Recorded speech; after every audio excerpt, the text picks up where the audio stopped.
Hello friends and welcome to edupediaworld.com, your destination to online education. Friends, in the past few previous sessions we had interesting discussions on atomic structure, behavior and the position of subatomic particles. And now in this sessions I'm going to cater your very common queries which every growing student have in their minds, those queries which makes the subject more challenging for the students to memorize. Like, why do an atom combines with another atom? What is the reason for the chemical activities of an atom? What are the chemical reaction? Why do all the three elements mix together to form in a compound? How do all the phenomena take place? So friends, let's understand the queries and magnetize your knowledge to the higher level by the topic chemical activities versus atom. From all those queries, I have taken few of the queries to make you understand some basic questions which all the students have in their mind, like what is the relation between the chemical activities and an atom? Why do atoms combine? How do many or say different atoms join together? And what do they make after joining together? Let's cater and understand one by one. But before starting with the queries, let me give you a brief account for the session. Friends, we know that matter have a chemical property and a physical property.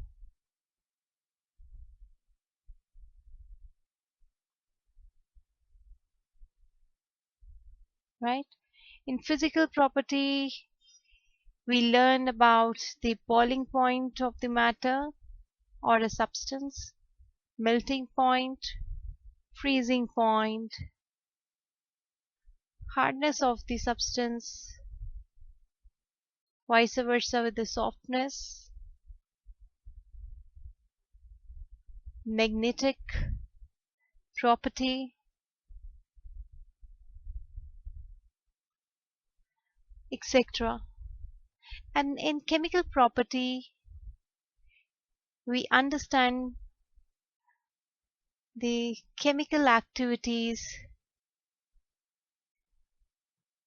of the substance. That is, we try to understand the reactivity of the substance, the size and the number of all electrons in the substance, how reactive is the substance,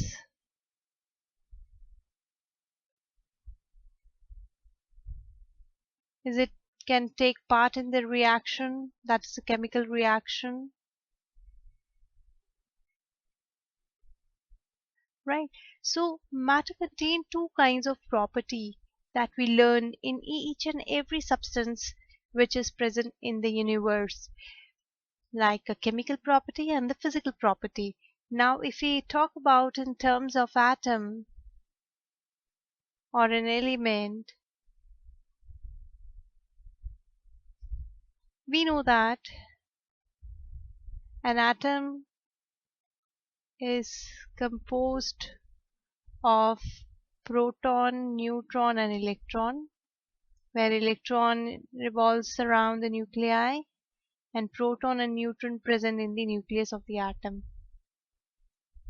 So friends, whenever we talk about the reactivity of the substance, we first discuss the number of electrons present in an atom.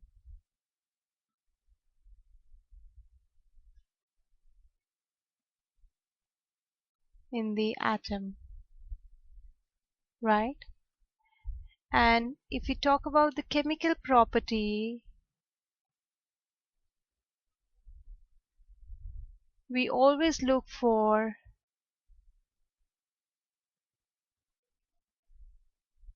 the valence electron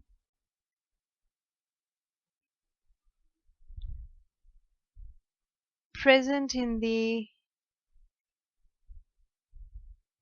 outermost shell of an atom, right? So if we talk about the chemical property in the terms of the valence electron, we have 2 points here. First, those atoms of an element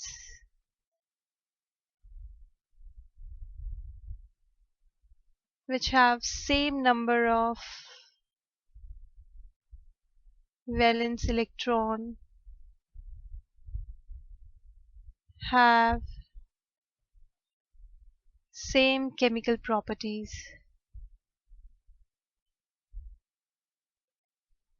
right? And those elements having different number of valence electron have different chemical properties. Here we are talking about the reactivity of the substance or the element. For example, if I take here sodium, which have the atomic number 11, and the electronic configuration will be 281. So valence electron is 1, which is the incomplete shell, or say the outermost shell. Here we have potassium with 19 be the atomic number, and electronic configuration be 2881. So both of the valence electron is 1. So they have the same chemical properties. Vice versa, if we take the example of the second point,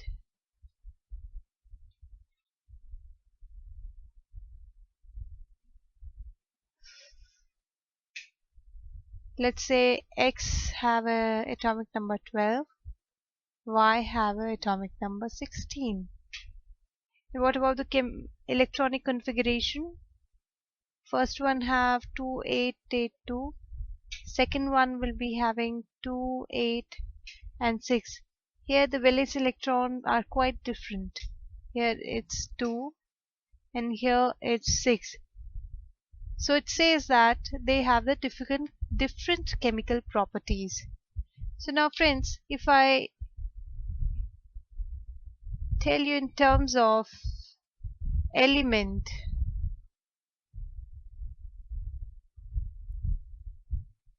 we segregate the element in 3 sections. First is metal, non-metal, and third is inert gases or noble gas. Here if I talk about the valence electron, in terms of valence electron, metal have 1, 2, 3 valence electron in the outermost shell. For example, if I take sodium, which have 1 valence electron in the outermost shell, so it is a metal. And if I talk about the non-metal, they have 4, 5, 6, 7 numbers of electron in the outermost shell, that is valence electron. And in the inert gas, the outermost shell is completely filled by 8 electron, which gives the octet theory. According to Bose-Bury scheme, the second postulate says when the element have 8 electron in the outermost shell, they have the stable electronic configuration, hence the stable element. They actually don't react just because they have their 8 electrons in the outermost shell. Now if we talk about the chemical properties,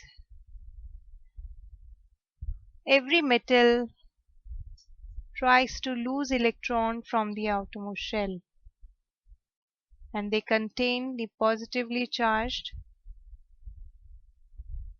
to become an ion. We call them cations, and here they gain electrons. They have a negative charge and we call it anions. Here they don't lose or gain electrons from the outermost shell, so they don't react.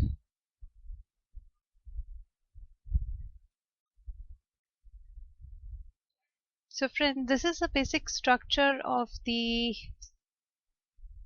atom, or say element, with respect to the valence electron. In the third section we have the model, which we call it octet theory model. Why all metal, non-metals and inert gases have a chemical property of reaction? Because of octet theory. We have discussed this octet theory in my previous sessions. Octet means 8. Actually, this was given by Cossell and Lewis in 1916. They call it octet theory of valency, or the electronic theory of valency. According to them, the rare gases have a stable electronic configuration. That means they have the 8 electrons in the outermost shell.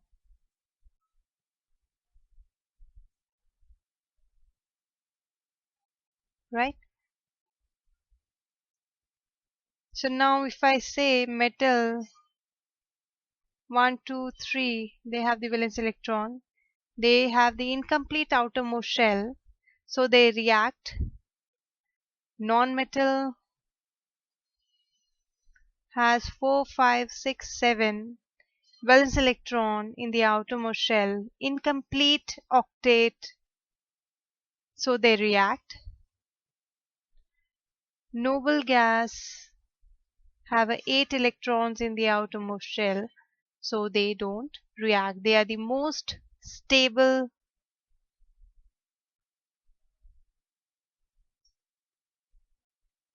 elements, or say having the stable electronic configuration. Due to this theory, all the atoms or elements, or say of the element, tries to react to form molecule, right? So friends, I hope you have now a brief idea about your queries. So let me go one by one and make you clear, that is, make you more clear about the queries which you have in your minds. I have taken few. So what is the relation between the chemical activities and the atom? Let me show you. This is the atom with the elements nonmetal, metal and inert gases. They have the chemical activity first and they have the atomic number. We make an electronic configuration and see the numbers of valence electron present in their outermost shell. If they are attaining octet rule or not. That is, if the outermost shell is complete with the 8 electrons or incomplete with the 8 electrons, they will tend to react. They will be more reactive, like nonmetals, metals, and inert gases. Nonmetals, as I have just explained to you, they have the 3, 4, 5, 6, 7 valence electron in the outermost shell. So they have the incomplete octet in the outermost shell. So they tend to react. Metal do have 1, 2, 3 valence electron in the outermost shell. So they also react. If we talk about the inert gases, they have the full 8 electrons in the outermost shell. They have the stable electronic configuration. So they are the stablest and hence they don't react naturally. So now if friends, if we talk about why do atom combine, there's only one concept which goes around is the valence electron in the outermost shell of an atom. Valence electron which can be gained or lost during a chemical reaction. Here is the Lewis periodic table which shows you all the valence electron present in the elements by the groups. If you can see here in this picture, let's suppose in the third group there is 3 dots which represents the valence electron in that particular element, like 3 valence electrons, so they are the metals. So these metals are reactive, they have the incomplete outermost shell, they can gain, they can or lose or combine to form all the 8 electrons to form a octet rule, or you can say octet theory of valency. Of now, if I take this picture and relate to the topic, you can see how the metal non-metal elements react to each other, make the bond with each other. Those elements which have number of electrons in the higher side will try to pull the electron from the lower side. That is, if we talk about the metal and non-metal, non-metal will try to pull the electrons from the lesser element, that is from the lesser group.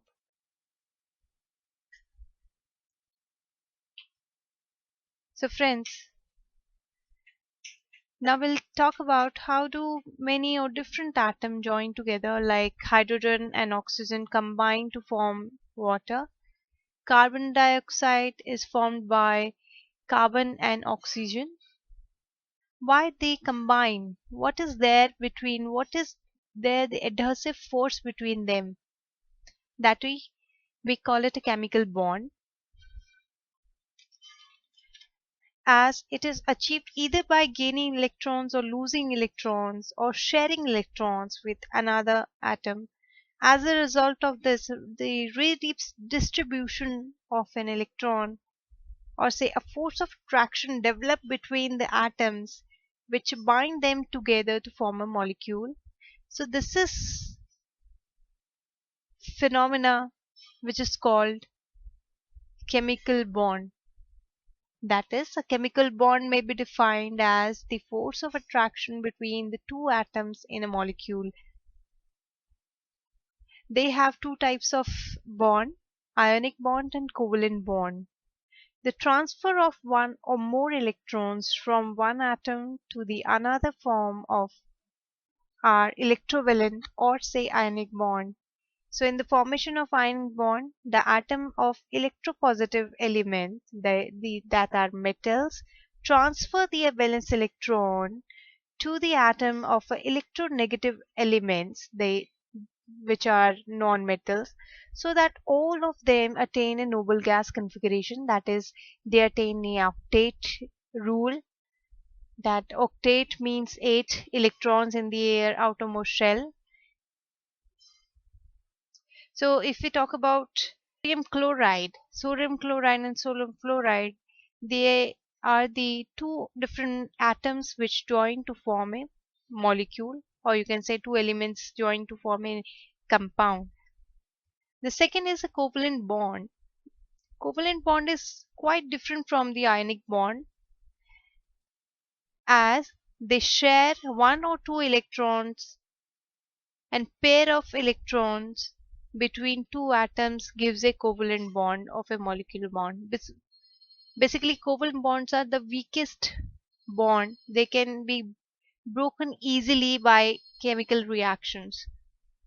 For example, covalent bond, you can say hydrogen H2, chloride Cl2, carbon tetrachloride CCl4. You can also see in this picture, I have given a brief idea about the bonds which is present in all the reactive metals and non-metals. We have an ionic bond where electropositive is a lesser element, or you can say a small element, and electronegative elements are a bigger element. They have the number of electrons in the higher side. They combined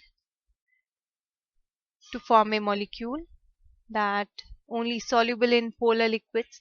They are hard but brittle, having a high boiling point and melting point.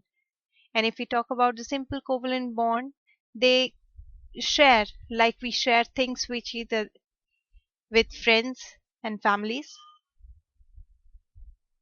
They are but soluble only in the non-polar liquids. They are the weakest and soft and have a low boiling and melting point, just because the covalent bond is very weak, so it can be broken easily. And now if we talk about the giant molecule, the bigger molecule, which is formed by two non-metals, they are actually not soluble at all and very hard and very strong. They have a very high melting and boiling point. And if we talk about the metallic bond, that is a metal-metal bond, they are also not soluble at all. They are hard and strong, high melting and boiling point. They are the good conductor of electricity as in a liquid and a solid.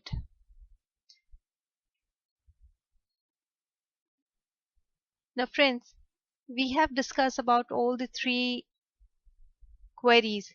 Now let me discuss what do they make after joining together. Two atoms joining together to make a molecule, two elements or three joining to make a compound. Let me give an example. So this is an example of a water where two hydrogen atoms are sharing their outermost electrons with the oxygen, forming a 8 octet in the outermost shell, or making a stable electronic configuration in the outermost shell according to Bose and Bury model to form a water molecule. You can see here in this picture, it is very clear. This is the atomic structure of both the atoms. This is a molecule which has been seen like this, and this is a bond which is present in the water. That's the covalent bond because they share the electrons. So by this, I am ending up this session. I hope all these four queries which was been into your mind has been solved out. Now it's your time to make an activity. I have to give three very basic questions. You just have to answer all these questions in your, you can write out in your notebooks also. First is name or state the following. First is the element which does not contain any neutron in the nuclei. Second, an element having a valency 0. Second questions is why do atoms combine? Third, what are the chemical bonds? So in next sessions, I'm going to discuss a very broad topic, which is empirical formula and molecular formula, where we'll be using many forms and formulas. It is a quite time-taking session. Just wanted to give you a very detailed idea about the empirical formula and molecular formula. So I want all the students to attain it very, very seriously. Thank you.